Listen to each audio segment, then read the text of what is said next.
Hello and welcome to the final episode of our October Adventure series. Ooh! Now we need to look at our situation pretty closely in a situation like... we need to look closely at our options here. We got 2 exits, we got a rapidly thawing evil wizard, and, well, let's take a look. Now, dropping down trapdoors and holes has not treated us well in either of the games we've explored, and apparently this one is no different. It's a bottomless pit. Alright, so going down there obviously doesn't help us, and we just ran into a little bit of a problem, which is dying in there ejects us all the way back here, and we have to sit through all of the talking and the animation of using the bronze star and stuff. But we'll bear with it. In retrospect, it might have been faster for me to just save the game right before doing that stuff. Oh well.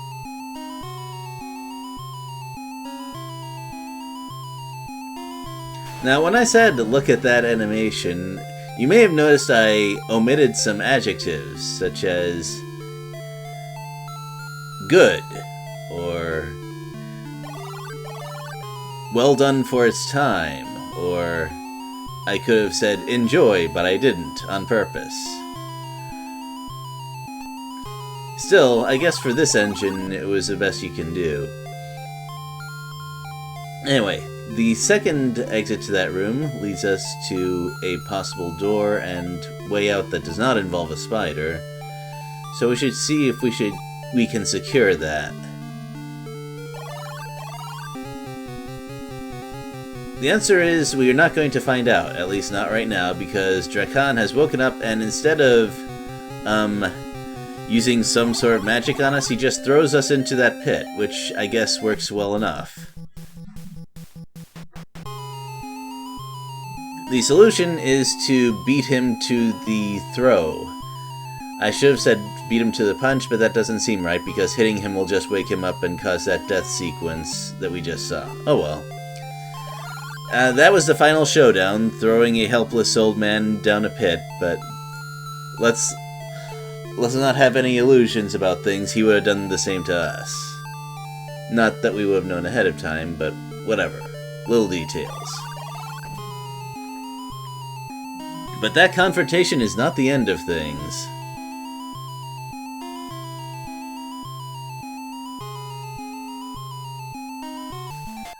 Well, we finally have a lead on the person we've been looking on for the entire game but have gotten no hints about yet. Now, it's pretty easy to see that we're reaching the end, and given the number of parts of this series compared to Shadowgate, this is a fair bit shorter than the previous game, but you know what? There's a few things here and there that we've enjoyed, so I'm not going to complain too much.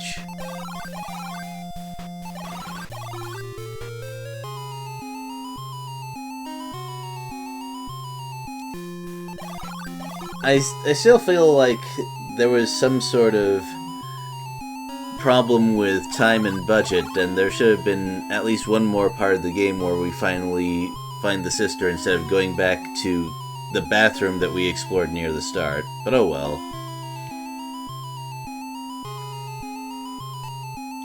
Wouldn't it be interesting if you went into a room, the doors slammed behind you, and the game told you were trapped, but it turns out that you could just open the door right away? Oh well. I guess something similar happened with the maze and the zombie horde. You are trapped! Okay, I'll just walk out. Oh, wait, no, don't! And we're out. Anyway, the solution is to turn on the water, which we then cannot turn off.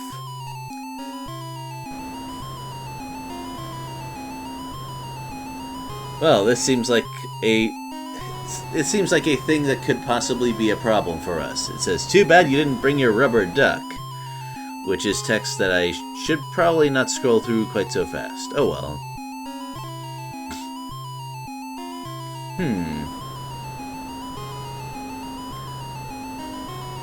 Well, usually with removing a light fixture like that, you just find out that there's a few wires back there.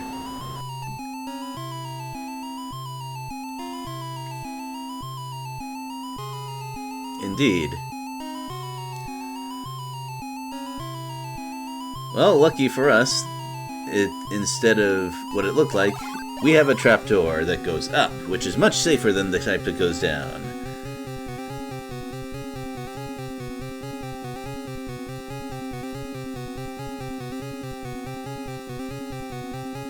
Another thing I find interesting is that they never give you a name for your sister. Obviously, they don't give you a name because it's supposed to be you, but oh well.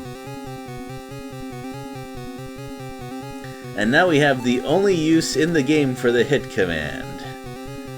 In Shadowgate it was to knock a boulder out of place, but in this case, well, you saw.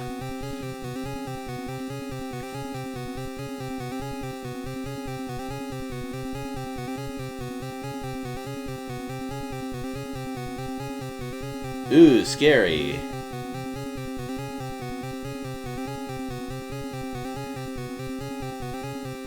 Well, it turns out that your sister is better at escaping that situation than you are. Because we have to deal with this thing.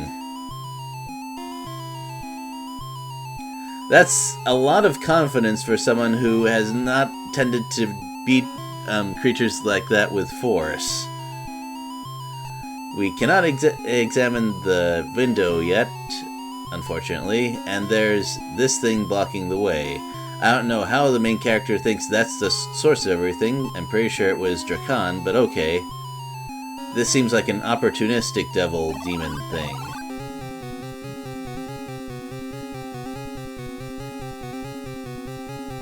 Oh, and hey, there's the Grim Reaper from Shadowgate too. Neat. Not Shadowgate the sequel, more like also. Well, you know. Well, I also missed a chance to show something off the first time I went through the bathroom. Which is, what happens if you don't succeed at opening the light fixture? Let's find out.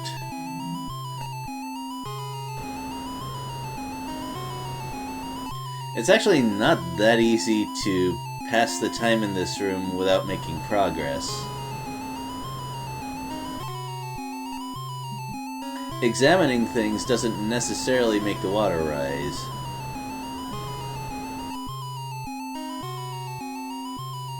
Oh yeah, this is a great moment to check my hair. Why not? Also, an option that I didn't show off earlier, you can hit things like that and break them. It doesn't actually help you at all, but it's something you can do.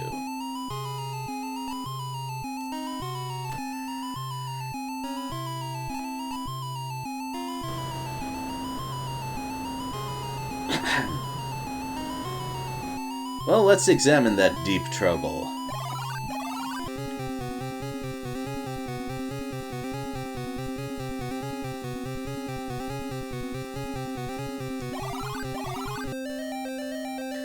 Alright, I think we're finally done with all that stuff. Let's go through the secret passage in the bathroom, confront the otherworldly creature up there, and present the solution we need to deal with it.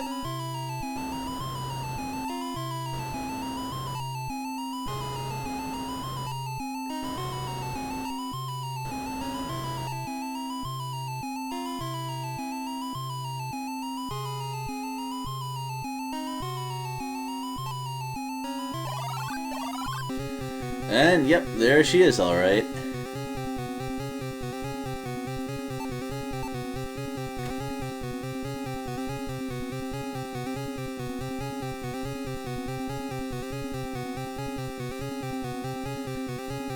Now, the solution for this is actually not that difficult to figure out.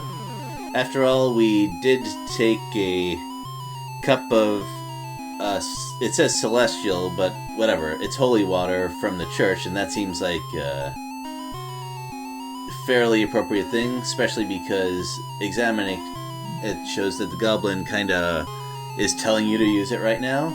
By the way, in the original version of the game, it was a cross, and I think I prefer the goblet version. It's a very easy, or at least sensible, thing to do there. Yeah, I gotta say, she's pretty quick-witted and not all that weak if she's gonna bust through the window like that. Oh well. It definitely worked out for us.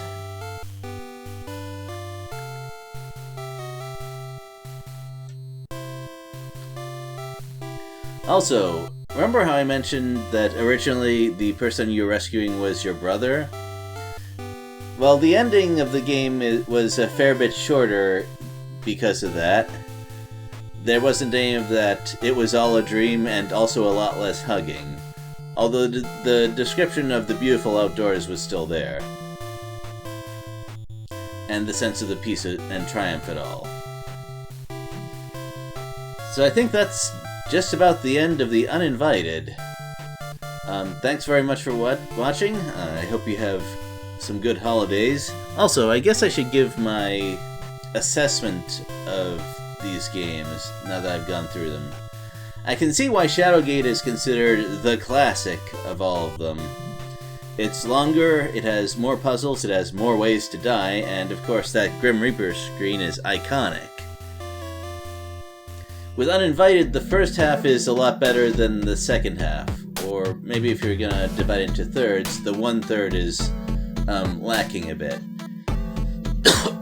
Definitely could have been a little bit better towards that side of it, but still, I have to give some credit for the effort put into that game nonetheless. I'm glad we got our hands on it, certainly. If those games weren't moved over to the NES, I don't think they would have been anywhere near as well known.